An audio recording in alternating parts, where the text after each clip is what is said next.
السلام علیکم ساتھیوں، میں آپ کے اپنے YouTube channel Ahmad Urdu classes میں آپ کا استقبال کرتا ہوں، آپ کا ویلکم ہے۔ آئیے ساتھیوں، ہم پڑھیں گے داستان۔ تو داستان میں اولیت جو حاصل ہے وہ ملا اسد اللہ وجہی کی داستان کو حاصل ہے، جس کا نام صبرس ہے۔ تو سب سے پہلے ہم ملا وجہی کا مختصر تعارف اور پھر صبرس کے بارے میں پوری ڈیٹیل مختصر خلاصے کے ساتھ پڑھیں گے، جو آپ کے امتحان میں بہت ہی ہیلپ فل اور جو ہے مفید ہوگا۔ آئیے، اگر آپ نے ہمارے YouTube channel Ahmad Urdu classes کو سبسکرائب نہیں کیا ہے تو آپ سبسکرائب کر لیجئے اور بیل آئیکن کو بھی پریس کر لیجئے، تاکہ ڈیلی کی جو کلاسز اپلوڈ ہو رہی ہیں وہ آپ کو وقت پر مل جائیں۔ چلیے، ملا اسد اللہ وجہی، ان کا نام ہے ملا اسد اللہ، تخلص وجہی ہے، اور انہوں نے وجیہی کا بھی استعمال کیا ہے، تو وجہی یا وجیہی دونوں طرح کے تخلص ان کے ملتے ہیں۔ ان کی پیدائش ہوئی ہے 1566 عیسوی میں گولکنڈہ میں۔ کہاں ہوئی ہے؟ گولکنڈہ میں ہوئی ہے، اور 1566 عیسوی یعنی 15 اور 6 اور 6 1566 عیسوی میں ان کی پیدائش ہوئی ہے۔ وفات ہوئی ہے ان کی 1659 عیسوی حیدرآباد میں۔ تو دو چیزیں الگ الگ ہیں، وفات ان کی حیدرآباد میں 1659 عیسوی کو ہوئی ہے اور پیدائش 1566 عیسوی کو۔ خطاب، ان کو خطاب ملک الشعراء کا ملا تھا، جو قلی قطب شاہ نے دیا تھا، اور وجہی ان کے درباری شاعر تھے۔ خطاب کس نے دیا تھا؟ قلی قطب شاہ نے، جن کے یہ درباری شاعر تھے۔ آگے دیکھتے ہیں، وجہی نے 4 بادشاہوں کا دور دیکھا ہے۔ دکن کے 4 بادشاہوں کے دور میں یہ موجود رہے ہیں۔ پہلے ہے ابراہیم قطب شاہ، دوسرے نمبر پر محمد قلی قطب شاہ، تیسرے نمبر پر سلطان محمد قطب شاہ، اور چوتھے نمبر پر عبداللہ قطب شاہ۔ تو وجہی نے ان 4 حکمرانوں کا دور دیکھا ہے، لیکن ملک الشعراء کا خطاب ان کو قلی قطب شاہ نے دیا تھا۔ کس نے؟ دوسرے بادشاہ قلی قطب شاہ نے دیا تھا، اور قلی قطب شاہ کی فرمائش پر انہوں نے ایک مثنوی لکھی تھی، کتب مشتری۔ کیا لکھی تھی؟ کتب مشتری۔ یہ کس کی فرمائش پر لکھی تھی؟ قلی قطب شاہ کی فرمائش پر انہوں نے کتب مشتری لکھا تھا۔ اور جو آپ آج پڑھ رہے ہیں صبرس، یعنی جو داستان آپ پڑھیں گے، اس کو انہوں نے لکھا تھا عبداللہ قطب شاہ کی فرمائش پر۔ کس کی فرمائش پر؟ عبداللہ قطب شاہ۔ عبداللہ قطب شاہ کی فرمائش پر کیا لکھا انہوں نے؟ داستان صبرس۔ چلیے، ان کے تصانیف کو دیکھتے ہیں۔ ان کی پہلی جو تصنیف ہے وہ ہے کتب مشتری۔ کتب مشتری کو انہوں نے لکھا ہے 1609 عیسوی میں۔ یہ پہلی طبعزاد مثنوی ہے۔ کیا ہے؟ پہلی طبعزاد مثنوی ہے کتب مشتری۔ اور دوسری جو ان کی تصنیف ہے صبرس ہے۔ صبرس کا سن تصنیف ہے 1635 عیسوی۔ یہ اردو نثر کی پہلی ادبی کتاب مانی جاتی ہے، اور یہ تمثیلی داستان بھی ہے۔ کیا ہے؟ تمثیلی داستان بھی ہے۔ تیسرے نمبر پر تاج الحقائق ہے۔ تاج الحقائق کو مولوی عبدالحق نے بھی وجہی کی تصنیف مانا ہے۔ مولوی عبدالحق جو بابائے اردو کے نام سے مشہور ہیں، انہوں نے تاج الحقائق کو بھی کس کی تصنیف مانی ہے؟ ملا اسد اللہ وجہی کی۔ یہ وہی مولوی عبدالحق ہیں جو مولانا محمد حسین آزاد کے والد محترم ہیں۔ انہوں نے ایک اخبار نکالا تھا دہلی سے۔ کون سا اخبار؟ اردو اخبار۔ کون سا اخبار؟ اردو اخبار انہوں نے نکالا تھا۔ کہاں سے؟ دہلی سے۔ اردو اخبار نکالا تھا دہلی سے۔ کب؟ 1837 عیسوی میں۔ 1837 عیسوی میں یہ اردو کا پہلا اخبار ہے، انہوں نے نکالا تھا۔ دیوان وجیہہ، یہ فارسی دیوان ہے۔ تو ملا اسد اللہ وجہی کی آپ کو 4 کتابیں مل رہی ہیں، ایک دیوان ہے اور 3 تصانیف ان کی کتابوں کی شکل میں۔ کتب مشتری 1609 عیسوی پہلی طبعزاد مثنوی ہے، قلی قطب شاہ کی فرمائش پر انہوں نے لکھا تھا۔ صبرس یہ انہوں نے 1635 عیسوی میں لکھا تھا۔ اردو نثر کی سب سے اہم کتاب اور تمثیلی داستان ہے جو 1635 میں انہوں نے لکھا تھا اور عبداللہ قطب شاہ کی فرمائش پر انہوں نے لکھا تھا۔ تاج الحقائق مولوی عبدالحق نے کہا کہ یہ بھی جو ہے ملا وجیح کی تصنیف ہے اور ان کا فارسی دیوان ہے جس کا نام ہے دیوان وجیحہ۔ آئیے صبرس پر ایک نظر ڈالتے ہیں کہ صبرس کیا ہے۔ تو یہ جو صبرس ہے یہ کیا ہے؟ اردو نثر کی جو ہے پہلی تمثیلی داستان ہے۔ پوائنٹ ٹو پوائنٹ ہم اس کو دیکھیں گے۔ صبرس ملا وجیح نے عبداللہ قطب شاہ کی فرمائش پر 1635 عیسوی مطابق 1045 ہجری میں لکھا۔ اگلا پوائنٹ ہے صبرس اردو کے نثری ادب کی پہلی تمثیلی داستان ہے۔ اردو کے نثری ادب کی پہلی داستان کیا ہے؟ پہلی تمثیلی داستان صبرس ہے۔ وجیح نے اس قصے کو صبرس کے علاوہ گنج العرش، بحر المعانی اور وحی الہام کے نام سے بھی لکھا ہے۔ تو یہ پوچھا جا سکتا ہے کہ صبرس اس کے علاوہ کن ناموں سے لکھی گئی ہے؟ تو گنج العرش، بحر المعانی اور وحی الہام۔ آگے دیکھیں گے کہ عبداللہ قطب شاہ نے وجیح سے بیان عشق میں کتاب لکھنے کی فرمائش کی تھی۔ صبرس دوہری اہمیت کی حامل داستان ہے۔ ایک اردو نثر کی پہلی ادبی کتاب ہے۔ پہلا اس کا کیا ہے؟ اس کی اہمیت کیا ہے؟ اردو نثر کی پہلی ادبی کتاب ہے۔ دوسری اس کی اہمیت یہ ہے کہ یہ تمثیلی داستان ہے۔ کیا ہے؟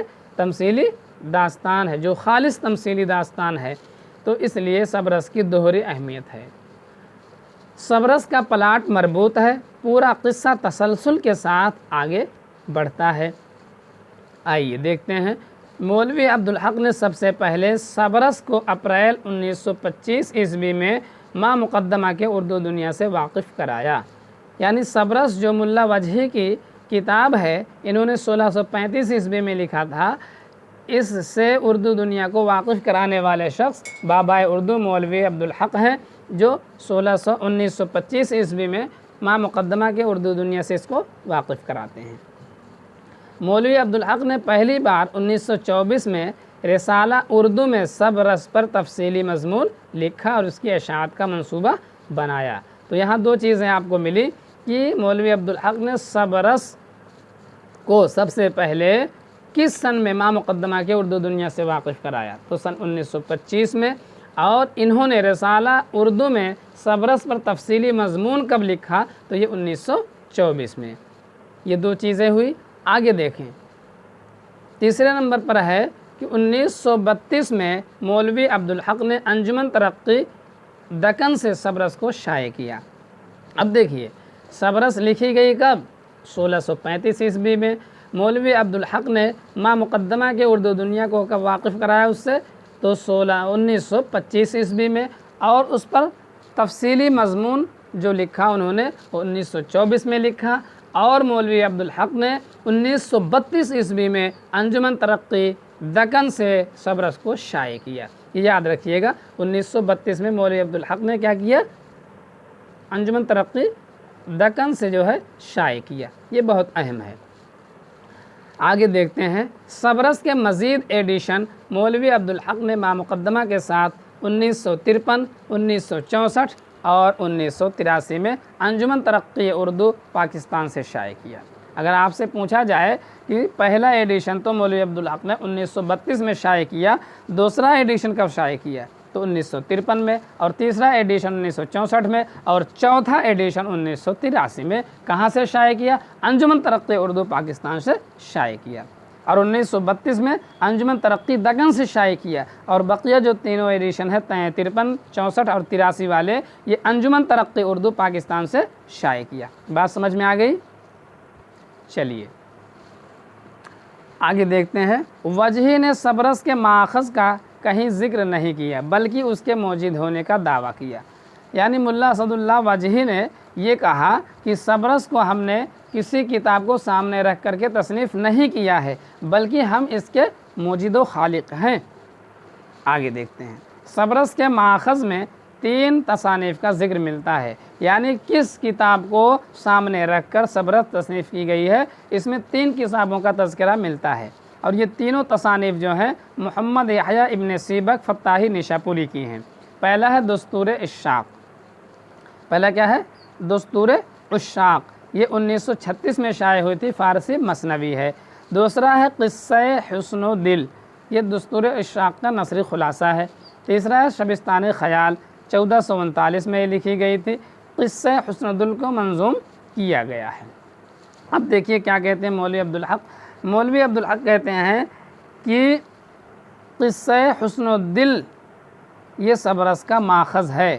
کیا ہے؟ مولوی عبدالحق کہتے ہیں کہ ملا وجہی نے جو ہے قصہ حسن دل کو سامنے رکھ کر سبرس کی تصنیف کی ہے، اور عزیز احمد نے حسن و دل اور دستور عشاق دونوں کو سبرس کا ماخذ قرار دیا ہے۔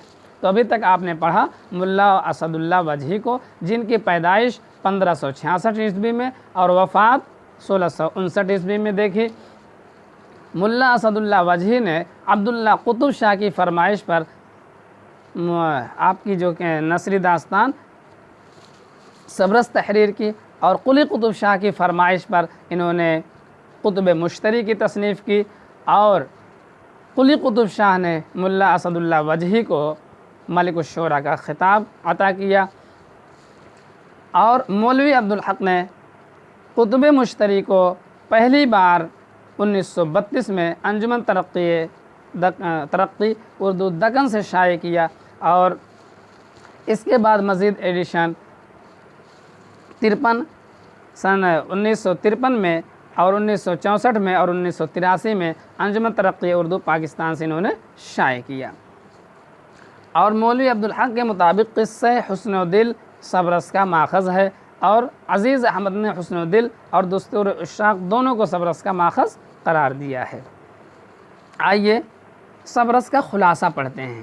سبرس کا قصہ کچھ اس طرح ہے کہ ملک سیستان کے بادشاہ عقل کا بیٹا شہزادہ دل جو علاقہ تن کا حکمراں ہے، کہہ رہے ہیں کہ ملک سیستان کا ایک بادشاہ ہے جس کا نام ہے عقل، اس کا ایک بیٹا دل تھا جو علاقہ تن کا حکمراں تھا، جو آب حیات کا ذکر سن کر ایسا دیوانہ ہوا کہ کھانا پینا چھوڑ دیا۔ جو دل تھا یہ جو ہے جب اس نے آب حیات کا جو ہے ذکر سنا، بعض لوگ کہتے ہیں کہ اس نے خواب میں دیکھا تھا، تو جب اس کا پتہ اس کو چلا تو وہ آب حیات کا دیوانہ ہو گیا، اور اس کے لیے اس نے کھانے پینے کو چھوڑ دیا۔ اب دیکھیے دل کا دوست جو شہزادہ ہے وہ دل ہے، اور اس کا دوست نظر ہے۔ اس کا دوست کیا ہے؟ نظر ہے۔ اس کی خاطر آب حیات کی تلاش میں نکل پڑتا ہے، اور سبرس کا جو ہے سب سے متحرک اور فعال کردار کیا ہے؟ نظر ہی ہے، جو دل کا دوست ہے، شہزادے کا دوست نظر ہے۔ بہت سے مشکلات کا سامنا کرنے کے بعد اسے پتہ چلتا ہے کہ شہر دیدار کے باغ رخسار کے چشمے دہن میں آب حیات پایا جاتا ہے۔ اگر آپ سے پوچھا جائے کہ آب حیات کہاں موجود تھا، تو آپ کہیں گے شہر دیدار کے باغ رخسار کے چشمے دہن میں یہاں آب حیات موجود تھا۔ شہر دیدار سلطان عشق کی بیٹی حسن کی مملکت ہے۔ عشق جو ہے یہ پورب کا بادشاہ تھا، اس کی بیٹی حسن جو تھی وہ شہر دیدار کی کیا تھی؟ مالک تھی۔ اس کے ہاتھ میں ایک انگوٹھی ہے جو چشمہ آب حیات تک پہنچاتی ہے۔ بڑی مشکلات کا سامنا کرتے ہوئے نظر کی رسائی شہزادی حسن سے تک ہو جاتی ہے۔ وہ ایک جوہری بن کر اس سے ملتا ہے اور اسے ایک ہیرا دکھاتا ہے جس پر شہزادے کی تصویر نقش ہے۔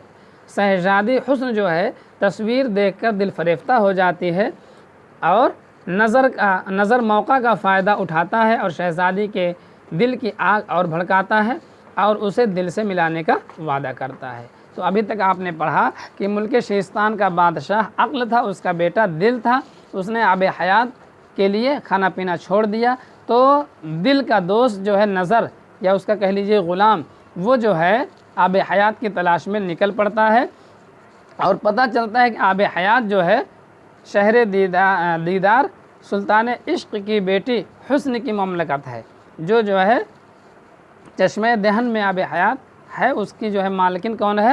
حسن ہے۔ اس کے ہاتھ میں ایک انگوٹھی ہے جو چشمہ آب حیات تک پہنچاتی ہے۔ تو بیچارہ نظر جو ہے یہ بڑی مشکلات کا سامنا کرتے ہوئے شہزادی حسن تک پہنچ جاتا ہے، اور ایک ہیرا دکھاتا ہے اس کو جس پر جو ہے شہزادہ دل کی تصویر ہوتی ہے، اس کو دیکھ کر شہزادی حسن عاشق ہو جاتی ہے اور دونوں کا فائدہ اٹھا کر کے جو ہے نظر جو ہے وہ شہزادی کو جو ہے شہزادہ دل سے ملاتا ہے۔ نظر یعنی شہزادے کا دوست مملکت تن میں پہنچ کر شہزادے کو آب حیات ملنے کی خوشخبری کے ساتھ ساتھ شہزادی حسن کے قصے بھی سناتا ہے، جسے سن کر شہزادہ حسن کے عشق میں گرفتار ہو جاتا ہے۔ اب کیا ہوتا ہے، جب تن میں آ کر نظر جو ہے قصہ سناتا ہے تو پھر نظر جو ہے حسن کے دل جو ہے وہ حسن کے عشق میں گرفتار ہو جاتا ہے اور شہزادی سے ملنے شہر دیدار جانے کی تیاری کرنے لگتا ہے، لیکن جب بادشاہ عقل کو اس کی خبر ملتی ہے تو وہ دل کو گرفتار کر دیتا ہے، یعنی اس کا باپ جو عقل تھا دل کا، اس نے دل کو گرفتار کر دیا۔ گرفتاری کی اطلاع پا کر شہزادی حسن جو ہے اپنا لشکر بھیجتی ہے۔ عقل خود جنگ کرنے کے بجائے شہزادے دل کو جنگ پر بھیج دیتا ہے۔ اس طرح دل اور حسن کی جنگ ہوتی ہے، ایک عاشق اور معشوق کی جنگ ہو رہی ہے، جس میں بعد میں عقل اور عشق بھی شامل ہو جاتے ہیں، یعنی عقل جو ہے یہ دل کا باپ ہے اور عشق حسن کا باپ ہے، دونوں اس میں شامل ہو جاتے ہیں۔ عقل کی شکست ہوتی ہے اور وہ فرار ہو جاتا ہے، یعنی جو ملک شیستان کا بادشاہ تھا عقل وہ فرار ہو جاتا ہے۔ حسن کی فوج کے ہاتھوں دل جو اس کا عاشق ہے وہ گرفتار ہوتا ہے۔ حسن اور دل کی جو ہے ملاقات ہوتی ہے، ان کی محبت پروان چڑھنے لگتی ہے، لیکن غیر کی بیٹی رقیب کی سازش کی وجہ سے دونوں میں غلط فہمی اور جدائی پیدا ہو جاتی ہے۔ رقیب جو ہے دل کو قید کر لیتا ہے، یعنی شہزادے کو۔ حسن کو جب حقیقت کا پتہ چلتا ہے تو وہ دل کو آزاد کرانے کی کوشش کرتی ہے اور فوج بھیج کر اسے آزاد کراتی ہے۔ ادھر عقل کے وزیر قامت نے بادشاہ عشق سے عقل کی صلح بھی کرا دیا۔ عقل عشق کی تابعداری قبول کر لیتا ہے اور اس کے بعد حسن اور دل کی شادی ہو جاتی ہے۔ تو یہ سبرس کا مختصر سا خلاصہ تھا کہ جو ہے جو آپ نے ابھی سماعت کی۔ اب دیکھتے ہیں سبرس کے کردار کون کون سے ہیں۔ سبرس میں چھوٹے بڑے کل 76 کردار ہیں، یعنی 76 کردار ہیں۔ کتنے؟ 76۔ کتنے کردار ہیں؟ 76۔ سبرس میں کل 76 کردار ہیں۔ مرکزی کردار اور ہیرو دل ہیں، اس کی ہیروئن حسن ہے۔ مرکزی کردار کیا ہے سبرس کا؟ دل جو ہیرو ہے، اور اس کی ہیروئن کون ہے؟ حسن ہے جو عشق کی بیٹی ہے۔ عقل سیستان کا بادشاہ اور دل کا باپ ہے۔ عشق مشرق کا بادشاہ اور حسن کا یعنی ہیروئن کا باپ ہے۔ نظر شہزادہ دل کا دوست اور داستان کا سب سے متحرک کردار ہے۔ قامت بادشاہ عقل کا وزیر ہے۔ قامت کون ہے؟ بادشاہ عقل جو سیستان کا بادشاہ تھا، یعنی ہیرو دل کا باپ تھا، اس کا وزیر کون ہے؟ قامت ہے۔ غیر یہ رقیب کی بیٹی ہے جس نے حسن اور دل میں غلط فہمی پیدا کر کے جدائی کروائی تھی۔ اور دیگر کرداروں میں ہجر، وصال، ہمت، صبر، ناز، غمزہ زلف، زہد، خال توبہ، رخسار، غیر، قد، قامت وغیرہ ہیں۔ تو مجموعی طور پر اس میں جو ہے کل 76 کردار ہیں۔ سب سے اہم کردار دل اور حسن کا ہے، اور دل کا باپ ہے عقل ہے اور حسن کا باپ عشق ہے۔ نظر جو ہے شہزادے کا دوست اور سب سے متحرک کردار ہے۔ قامت بادشاہ عقل کا وزیر ہے۔ غیر رقیب کی بیٹی ہے۔ تو یہ سب اہم کردار ہے، کل ویسے 76 کردار ہیں۔ تو دوستو یہ کچھ سوال تھے، یہ جو ہے سبرس اور ملا وجہی کے بارے میں عام معلومات آپ نے حاصل کی۔ اب اگر آپ سے پوچھا جائے کہ ملا وجہی کا اصل نام کیا تھا، ملا وجہی کا اصل نام کیا تھا، تو دوستو ملا وجہی کا اصل نام ہے اسد اللہ۔ کیا ہے؟ اسد اللہ۔ ان کی پیدائش کب ہوئی؟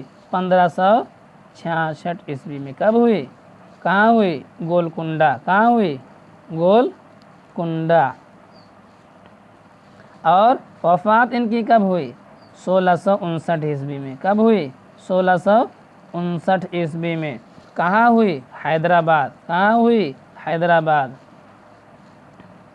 اگر پوچھا جائے کہ ملا اسد اللہ وجہی کس کے درباری شاعر تھے تو آپ کیا بتائیں گے کہ قلی قطب شاہ قلی قطب شاہ، قلی قطب شاہ، قلی قطب شاہ، قلی قطب شاہ جو ہے انہوں نے ملا اسد اللہ وجہی کو اپنا درباری شاعر مقرر کیا تھا، اور قلی قطب شاہ کی فرمائش پر ملا اسد اللہ وجہی نے کیا لکھا تھا؟ کتب مشتری لکھا تھا، کتب مشتری لکھا تھا۔ کس سن میں؟ 1609 عیسوی میں، 1609 عیسوی میں۔ اور عبداللہ قطب شاہ کی فرمائش پر انہوں نے کیا لکھا؟ آپ کا سب رس لکھا۔ کیا لکھا؟ سب رس، جو کس سن میں لکھا انہوں نے؟ 1635 عیسوی، 1635 عیسوی۔ کس سن میں؟ 1635 عیسوی۔